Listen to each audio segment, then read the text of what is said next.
Olá pessoal, tudo bem com vocês? Neste videocast a gente vai falar sobre um assunto muito importante para a educação básica brasileira, é a literatura infantil afro-indígena.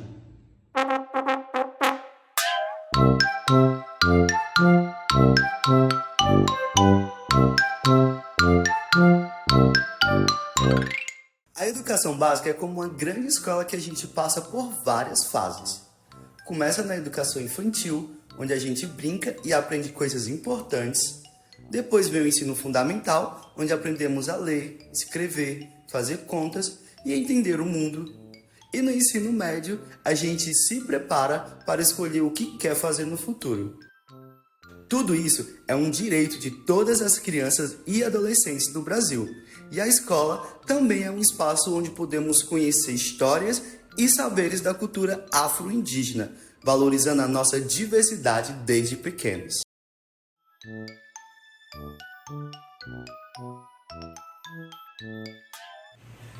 Mas nem sempre essa literatura afro-indígena foi contada de forma coerente nas escolas. Na verdade, não faz nem muito tempo que foi criada uma lei que torna esse ensino obrigatório. Até então, essa literatura era contada de forma eurocêntrica, a partir da visão dos europeus. E os professores, eles acabavam se informando na sua graduação sem ter conhecimento sólido sobre a educação para as relações étnicos-raciais. E, consequentemente, eles acabavam reproduzindo o que eles aprenderam na sua educação básica, que é ensinar para as crianças que os portugueses chegaram ao Brasil, na verdade eles descobriram o Brasil, chegando aqui tinham povos, que não eram considerados pessoas, que viviam como bichos, e que aí ele começou todo o processo de colonização desses povos, ensinando a sua língua, Sendo que a verdade é que eles já chegaram ao Brasil, já existia um povo com a sua cultura, com a sua língua, com seus costumes, com as suas tradições, e tudo que eles fizeram foi usufruir do país, subtrair, roubar as suas especiarias, o ouro brasileiro e a mão de obra indígena. E aí entra também a questão da mão de obra africana, que nesse processo de colonização desse novo país que eles estavam descobrindo, assim, em grandes aspas, eles precisavam de mão de obra barata, E aí a solução que eles encontraram foi trazer esses povos africanos, de suas terras, que atualmente a gente fala que na verdade eles sequestraram, esses povos para poder trabalhar de forma escrava aqui no país, um trabalho braçal. E aí tudo isso entra toda uma questão de exploração. E aí há quem diga que toda essa história, todo esse processo, por muito tempo, tem sido contada de forma adaptada às crianças e não de forma distorcida, sendo que há uma grande diferença entre adaptar uma literatura infantil a uma linguagem específica, que é as crianças, e apagar, invisibilizar, estereotipar toda a história de um povo, de uma cultura, da formação de um país. E aí, com base em muita resistência, muita mobilização, do povo afro-brasileiro, dos povos originários e todos os seus descendentes, e também da população branca que se conscientizaram ao longo da história sobre essa temática, criou-se a educação para as relações étnicos-raciais, certo?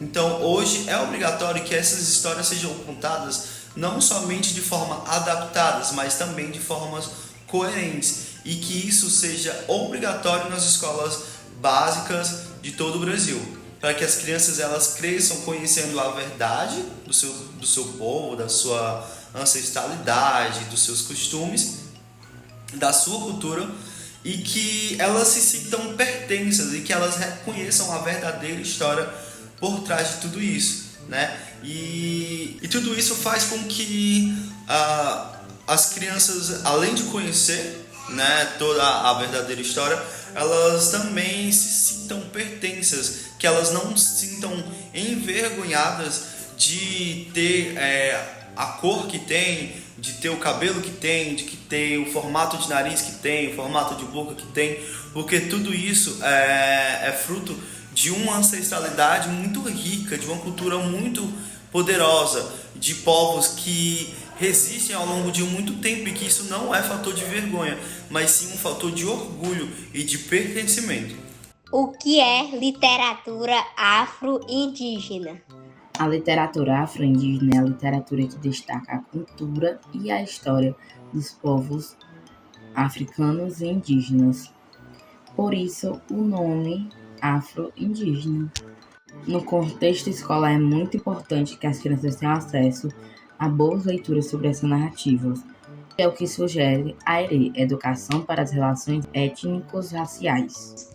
A ERE é uma abordagem pedagógica que visa promover a equidade e o respeito à diversidade étnico-racial no ambiente educacional. Seu objetivo é construir identidades positivas, valorizar a contribuição das diferenças culturais e combater o racismo e a discriminação racial nas instituições de ensino.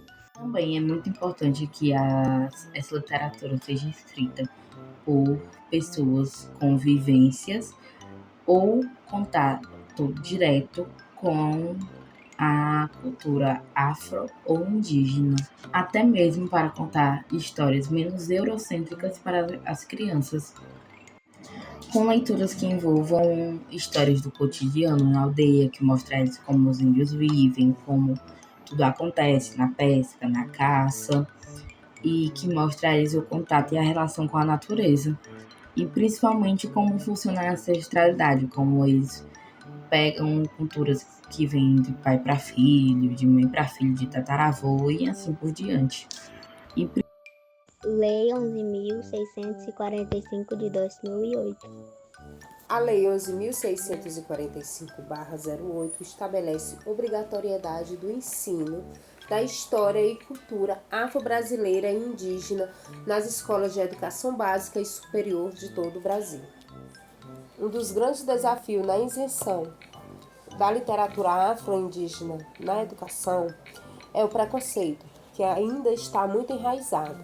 É preciso trabalhar com os diálogos baseados nos mostrar a contribuição dos povos indígenas para a sociedade. Representatividade na formação infantil. É nítido quando apresentamos em rodas de leitura livros afro-indígenas, crianças negras e indígenas se sentem orgulhosas e se enxergam naquelas histórias.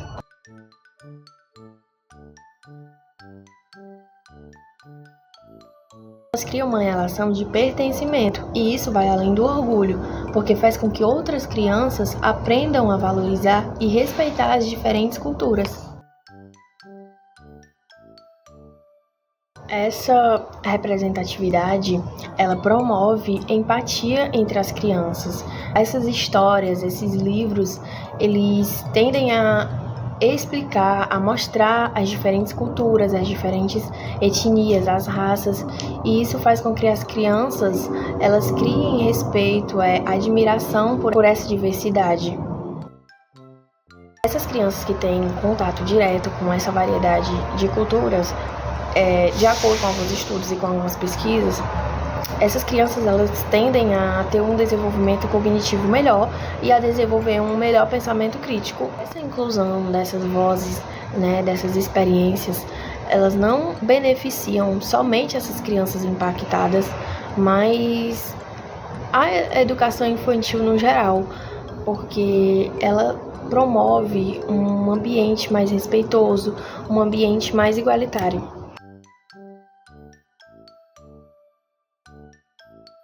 Do ponto de vista infantil, a criança se sente representada quando ela vê obras relacionadas à sua cultura.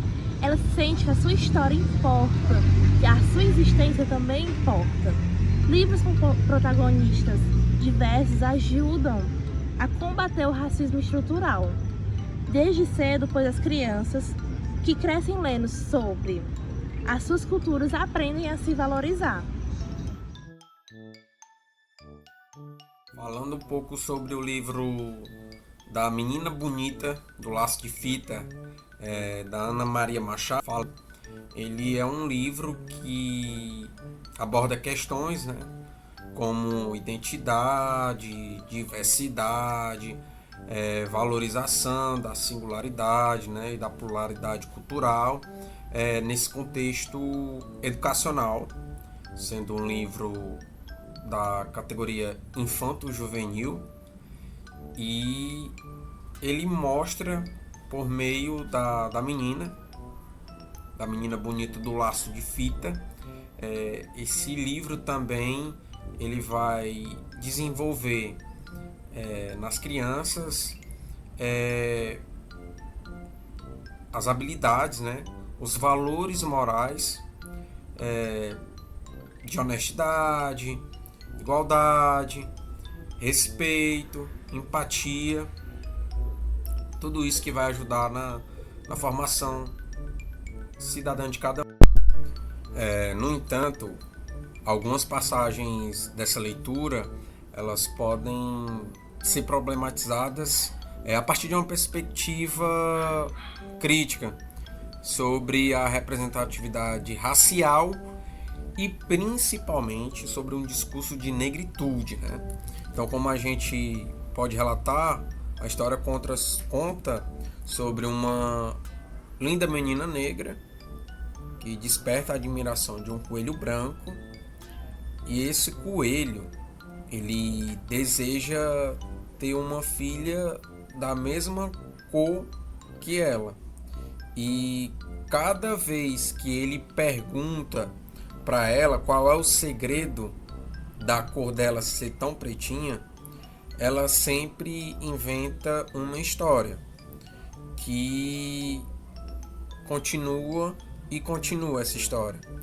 E o coelho, muito obstinado em querer igualar sua cor, ele vai lá e realiza todas as práticas que ela manda. Mas ele continua da mesma cor, ele continua sempre branco. E a leitura em si convida para que a gente reflita sobre a importância dessa valorização da singularidade como um todo, mas sendo única em cada ser. Sugestões de leituras. Omuaba é uma história de princesas contada por Kilsan de Oliveira no livro Contos sobre Princesas Negras, inspirados na mitologia iorubá.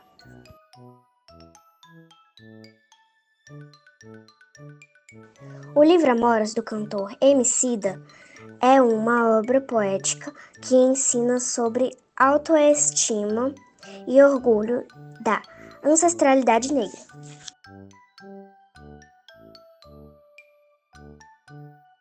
No livro Meu Crespo, é de rainha da Bell Hooks a beleza do cabelo crespo, e a importância da autoaceitação é exaltada.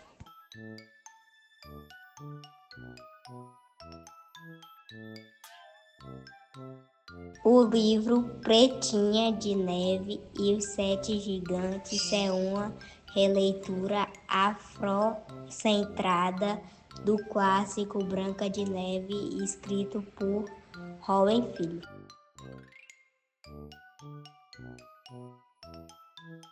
No livro Chico Juba conta a jornada de um menino negro que aprende sobre a cultura afro-brasileira.